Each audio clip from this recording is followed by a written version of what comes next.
Dear scholars, dear viewers, dear students, अस्सलाम वालेकुम। आज हम फ्यूचर इंडेफिनिट का स्टार्ट करने जा रहे हैं। फ्यूचर इंडेफिनिट को फ्यूचर सिंपल भी बोलते हैं, जैसे कि प्रेजेंट इंडेफिनिट को प्रेजेंट सिंपल बोलते हैं, पास्ट इंडेफिनिट को पास्ट सिंपल भी बोलते हैं, फ्यूचर इंडेफिनिट को फ्यूचर सिंपल बोलते हैं। प्रेजेंट कंटीन्यूअस को प्रेजेंट प्रोग्रेसिव बोलते होते हैं, पास्ट कंटीन्यूअस को पास्ट प्रोग्रेसिव बोलते होते हैं, फ्यूचर कंटीन्यूअस को फ्यूचर प्रोग्रेसिव बोलते हैं। तो आज हम जो टेंस स्टार्ट करने जा रहे हैं वो डेफिनेट अल्हम्दुलिल्लाह ये आपका लास्ट टेस्ट जा रहा है। टाइम से होती है इसका जो है हमने जैसे कि आप लोगों को बता रखा है, कोई भी टेंस अगर याद करना हो उसको सिर्फ उर्दू में देखनी है। तो उर्दू में आपने निशानी देखनी है। तो मैंने कहा क्या, जब भी लास्ट पे उर्दू में एंड पे सिंपल गा गी गे होगा ना, रहा होगा कि बात मैंने नहीं की, मैंने चुका हो कि बात नहीं की, मैंने रहा होगा प्लस मुद्दत की बात नहीं की, मैंने कहा रहा होगा कि बात नहीं की, गा गी गे। जब सिर्फ गा गी गे होगा तो वो फ्यूचर इंडेफिनिट होगा। वो सर कौन सा टेंस होगा? Future indefinite. और इसका हेल्प वर्ब जो होगा सिर्फ विल या शैल होगा। विल भी शैल भी नहीं होगा, विल हैव शैल हैव नहीं होगा, will have been shall have been नहीं होगा। Will shall, will shall, will shall. यहाँ आई और वी के साथ शैल पुट करते होते हैं, बाकी तमाम के साथ हम विल पुट करते हैं। लेकिन बात याद रखिएगा, keep in mind that in modern English people use will with all the subjects।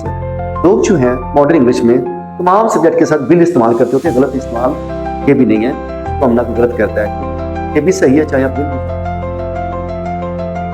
दूसरी बात ये है कि जब हमने किसी को जोर देना हो, इसको हम बोलते हैं एम्फेटिक सेंटेंस। उसमें will की जगह शैल, शैल की जगह will लगाया जाता है। जैसे मैं कहते हैं मैं लाहौर जाऊंगा, I shall go to Lahore है। अगर मैं कहूँ मैं इस पर जोर दूं, मैं लाहौर जरूर जाऊंगा, तो फिर हो गया I will go to Lahore. ठीक है, जैसे कि मैं कहता हूँ बच्चों मैं आपको सजा दूंगा, students I shall punish you. अगर मैं कहूँ मैं आपको जरूर सजा दूंगा, तो फिर क्या करूँ, शैल की जगह विल की जगह शैल ले लेगा। I will punish you, I will punish you.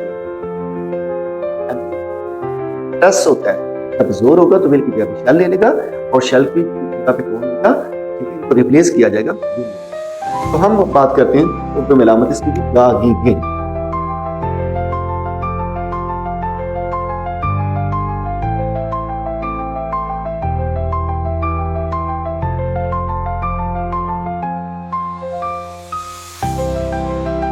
गा गी गी, ठीक हो क्या? जैसे कि आपको पता है मेल के लिए गा, फीमेल के लिए गी और प्लूरल के गी होता है। गा गी गी, गा गी गे। जिस टेंस के एंड पे उर्दू में गा गी गे आएगा वो सर फ्यूचर इंडेफिनिट टेंस होगा। फ्यूचर इंडेफिनिट टेंस का हेल्प वर्ब विल या शैल, विल या शैल। ये चीज इसका क्या होगा जी? H for helping, V for verb. इसका हेल्प वर्ब होगा विल या शैल, विल या शैल। और फॉर्म इसके साथ पहली आएगी, फॉर्म पहली आएगी, V1 आएगा। ठीक है, सिर्फ हम आई और वी के साथ शैल पुट करेंगे। ठीक, विल कहां कहां होगा, शैल कहां कहां लगेगा? शैल लगेगा सिर्फ आए या वी के साथ। विल क्या किसके साथ लगेगा जी? ही, she, it, you,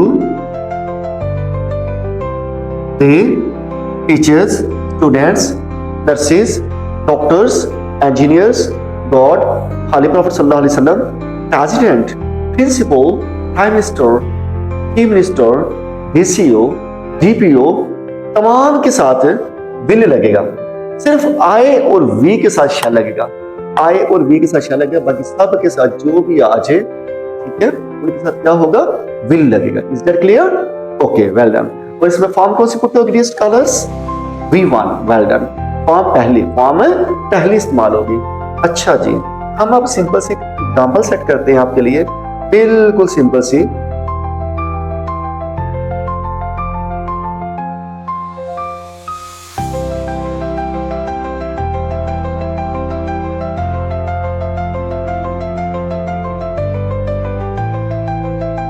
मैं अगले साल इम्तिहान दूंगा।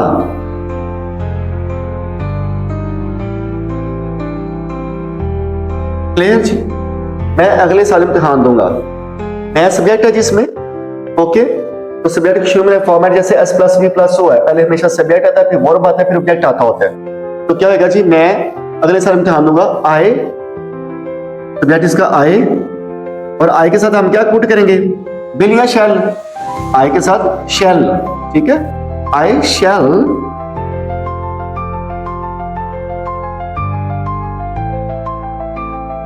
Take the exams. इम्तिहान देना की इंग्लिश टेक द एग्जाम होती है, टेस्ट देना की इंग्लिश में टेक द एग्जाम होती है, टेक द टेस्ट होती है, टेक द पेपर होती है, ठीक है, पेपर देना।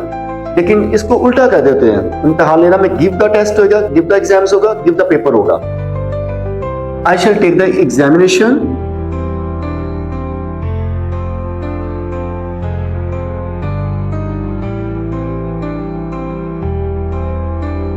मैं इम्तिहान दूंगा कब जी, अगले साल, next year. Next year, year नहीं बोलते, ईयर वाई का साउंड है इसमें। I shall take the examination next year, मैं अगले साल इम्तिहान दूंगा या दूंगी। अब इसको हमने नेगेटिव करना है, तो नेगेटिव करने के लिए हम क्या करते हैं, नेगेटिव करने के लिए हमने पढ़ रखा है हेल्प वर्ब के बाद नॉट लगाते हैं। किसी भी हेल्प वर्ब के बाद नॉट लगाने से सेंटेंस जो होता है वो नेगेटिव हो जाता होता है। और इसका हेल्प वर्ब जो है हमारे पास विल या शैल है। आई के साथ चूंकि शैल पुट हुआ है, इसलिए हम शैल के बाद नॉट लगाएंगे। मैं अगले साल इम्तिहान नहीं दूंगा, इसकी इंग्लिश क्या हो जाएगी, आई शैल, इसके बाद नॉट लगाएंगे, फिर नेगेटिव हो जाएगा, I shall not take the examination next year.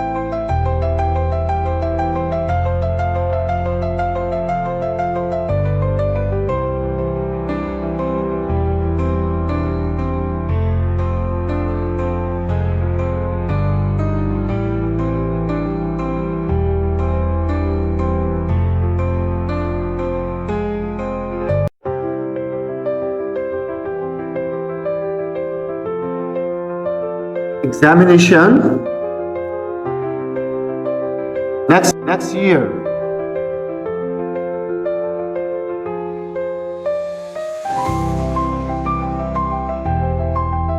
ये हमारे पास सेंटेंस पॉजिटिव हो गया, ये हमारे पास सेंटेंस नेगेटिव हो गया, मनफी जिसे कहते हैं, नफी भी कहते हैं। ये मुस्बत फिक्रा हो गया, जिसमें ना नहीं आता है, ना क्या आता है, ना क्वेश्चन किया जाता होता है, इसमें हमेशा ना आती होती है, ना, नो, नहीं, ठीक है, ये नेगेटिव होता है।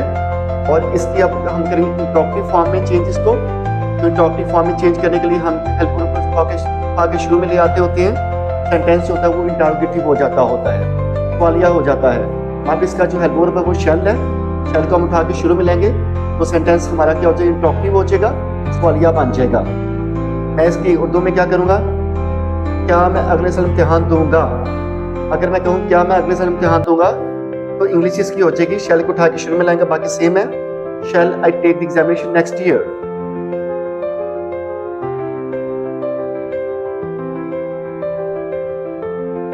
शैल आई, डियर स्कॉलर्स, बिल्कुल इजीएस्ट वे में बच्चों की तरह बिल्कुल फॉर्मेट आपको ज़हन करना है। जिन लोगों को कहते हैं आज तक प्रॉब्लम है टेंसेस का, इंशाल्लाह ये लेक्चर्स नहीं रहेगा, this is our promise.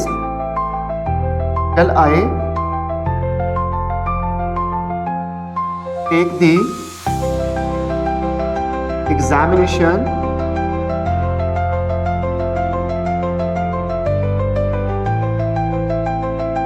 next year।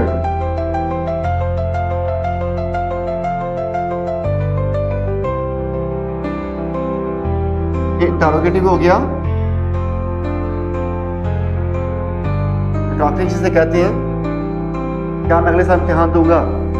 अगर हो जाए क्या मैं अगले साल इम्तिहान नहीं दूंगा, शैल आई नॉट आ जाएगा, सब्जेक्ट के बाद नॉट आ जाएगा, shall I not take the examination next year. अगर डबल इंटरॉगेटिव करना हो, क्या मैं अगले साल इम्तिहान क्यों दूंगा, ठीक है, तो फिर क्योंकि इंग्लिश वाई होती है, वाई स्टार्टिंग में आ जाएगा। इसका क्या कहते हैं, why shall I take the examination next year. Is that clear? Okay, तो हम एक और आपके लिए मिसाल लेते हैं, एक और एग्जाम्पल।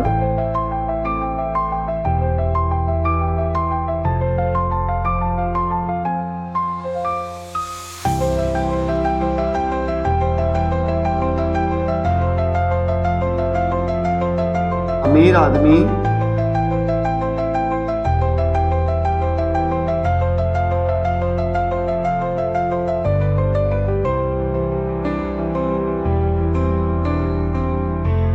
गरीब आदमी को हकारत की निगाह से, बिल्कुल इजी है, हकारत की निगाह से देखेगा। ठीक है, सिंपल का आगे गे है। ठीक है, अमीर आदमी को क्या बोलते हैं कि रिच मैन,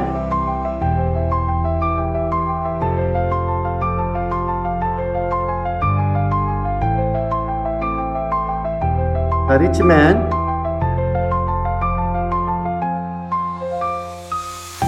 विल लुक, देखेगा। कैसे देखेगा? हकारत की निगाह से देखना होता है look down upon.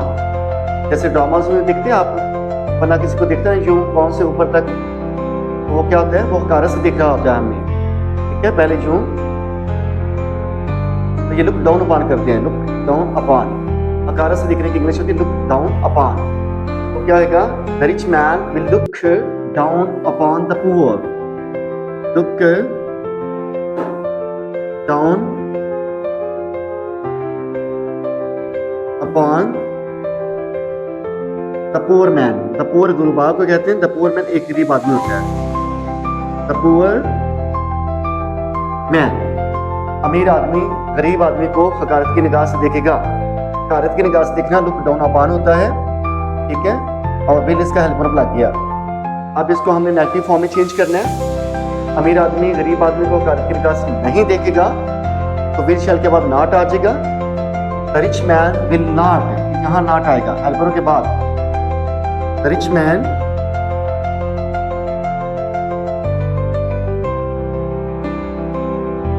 The rich man will not look down upon the poor.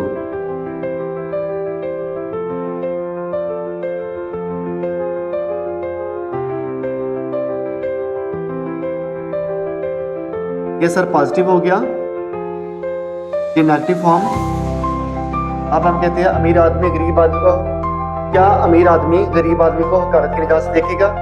क्या आएगा? सवालिया फिक्रा। तो हम क्या करेंगे? विल शैल को शुरू में लेके आएंगे।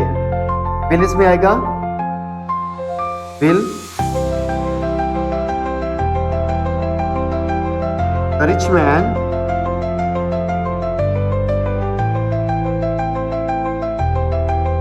Look down upon the poor। क्या अमीर आदमी गरीबों को या गरीब आदमी को हकारत की निगाह से देखेगा? अगर मैं कहूं अमीर आदमी गरीब आदमी को हकारत की निगाह से क्यों देखेगा, तो डबल इंटरॉक्टिव हो जाएगा। तो क्यों इंग्लिश कहती है वाई, वाई हेल्परों से भी पहले आ जाएगा, सेंटेंस डबल इंटरॉक्टिव हो जाएगा। Is that clear? Good. Y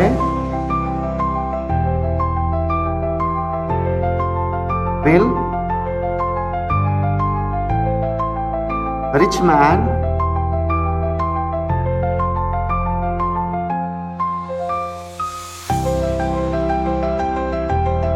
look down upon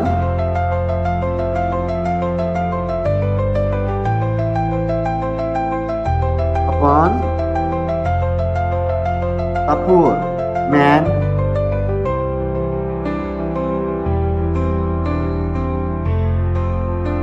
क्यों देखेगा? इज दैट क्लियर जी? इंटरॉक्टिव हो गया आपका। A poor man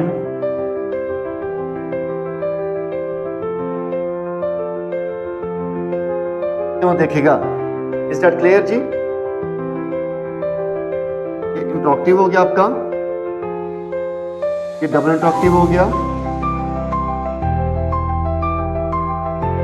जी ये था डियर स्टूडेंट्स हमारा आज का प्रेजेंट इंडेफिनिट फ्यूचर इंडेफिनिट। तो फ्यूचर इंडेफिनिट बहुत ईजी है, बिल्कुल ईजीएस्ट वे में। आपने बस गा की को पकड़ना है, उर्दू में निशानी देखनी है। सिंपल गा की क्यों होगा, वो फ्यूचर इंडेफिनिट होगा, उसका विल या शैल होगा, फॉर्म पहले लगेगी। बस बाकी format S plus V plus O है। पहले सब्जेक्ट आएगा, देन वर्ब आएगा, फिर ऑब्जेक्ट आएगा। क्लियर हो गया जी। तो आज हम जाते हैं फिर कोट ऑफ द डे की तरफ। आपके लिए जो है वो क्या है जी, they are never alone who are accompanied with noble thoughts. वो लोग कभी तन्हा नहीं होते जिनके हमरा नेक ख्यालात होते हैं। और वो लोग जो हमेशा अपने वाइज आइडियाज ओके वर्चू के साथ, गुड आइडियाज के साथ अपने दिमाग में पॉजिटिव रखते होते हैं और नोबल आइडियाज रखते होते हैं, वो कभी तन्हा नहीं होते। उनके हमरा हमेशा नेक ख्यालात होते हैं। उनके पास तन्हाई उनको छूती भी नहीं है, हाँ तन्हाई आती है। लिहाजा what is the lesson behind this quote, we should have noble ideas in ourselves, we should not create grudge, we should not bear grudge in ourselves against any person, whether he is our friend or whether he is foe, चाहे दुश्मन हो या दोस्त हो, किसी के खिलाफ grudge नहीं रखना चाहिए, प्रयास रखना चाहिए, एरोगेंस रखना चाहिए, प्राइड रखना चाहिए, हिपोक्रेसी नहीं रखनी चाहिए। We should have clear our heart for all the people, all the persons. Okay, साथ में दिल साफ रखो और हमेशा अच्छे ख्यालात रखो, नेक ख्यालात रखो, आप कभी तन्हा नहीं होंगे। ओके हो गया। आपके लिए जो आज स्पोकन के 5 सेंटेंसेस हैं उनमें से नंबर 1 पे है स्टॉप रुक जाओ, स्टॉप रुक जाओ, स्टॉप रुक जाओ, लेस्ट यू शुड फॉल, ऐसा ना हो कि गिर जाओ। जब लेस्ट आता है इसका मतलब होता है ऐसा ना हो कि, ऐसा ना हो कि, इसमें अंदर नेगेटिव मीनिंग है। याद रखिएगा बात मेरी, जब लेस्ट आ जाए, फॉरबिड आ जाए, KW2 आ जाए, अनलेस आ जाए, अनटिल आ जाए, इन्हीं के अंदर नेगेटिव मीनिंग होती है। इन्हीं के अंदर नॉट और नो का मानी होता है। सेंटेंस के जिस पार्ट में आती होती हैं वहां नॉट पुट नहीं करते होते। ठीक हो गया, क्योंकि उसके अंदर नेगेटिव मीनिंग होती है। तो लिहाजा क्या होगा, तो आप रुक जाओ, लेस्ट यू शुड फॉल, ऐसा ना हो कि गिर जाओ। उर्दू में ना आएगा लेकिन क्या होगा, इंग्लिश में नॉट नहीं आएगा। नंबर 2 भी है कम वट में, जो चाहे हो। कहते नहीं लोग जो चाहे हो जाए, जो मर्जी हो जाए, मैं ऐसा करूंगी, मैं ऐसा करूंगा, मैं ऐसा करके दिखाऊंगा, जो चाहे हो जाए, मैं वो खाऊंगा या मैं वो खाऊंगी, जो चाहे हो जाए, मैं उनसे बात करूंगा या उनसे बात करूंगी। इसके लिए हम इस्तेमाल करते हैं व्हाट, कम वट में, कम वट में, कम वट में, कम वट में, जो चाहे हो जाए, आई विल गो देयर, मैं वहां जाऊंगी या जाऊंगा। Come what may I will go there, come what may I will go there.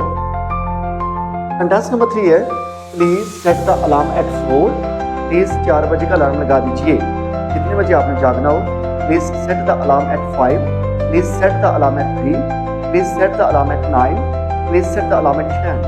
Please कितने बजे का अलार्म लगा दो, मुझे जागना है। सेट द अलार्म, अलार्म लगाना। नेक्स्ट क्या है जी, नंबर 4 पे I shall go to bed early tonight, आज रात मैं जल्दी सो जाऊंगा। जब आपने जल्दी सोना हो आप कहेंगे I shall go to bed. Go to bed का मतलब होता है सो जाना, स्लीप करना। आई शैल गो टू बेड कब जी, अर्ली टू नाइट, अर्ली जल्द ही, टू नाइट आज रात, आज रात मैं जल्द सो जाऊंगी या जल्द सो जाऊंगा। I shall go to bed early tonight, I shall go to bed early tonight, I shall go to bed early tonight. Last one है तो बच्चा गलती कर दे या इंसान गलती करे, हमने कहा ऐसा करो, का ख्याल रखना, साथ रहना। हम कहेंगे be careful in future, be careful future, be careful in future, next खबरदार रहना। तो जी आपकी जो आज फॉर्म ऑफ वर्ब्स हैं उनमें से नंबर 1 पे गेट हासिल करना, get got got, getting ING वाली हो जाएगी, get got got, get got got. Number 2 है डायल टू 10 सुनहरा करना, किसी पे कोई पॉलिश वगैरह कर देना, डायल गाइडेड गाइडेड, चाहे वो सोने की हो, dial guided guided, dial guided guided, guiding ING form हो जाएगी। गिव देना, give give given, give give given, give give given.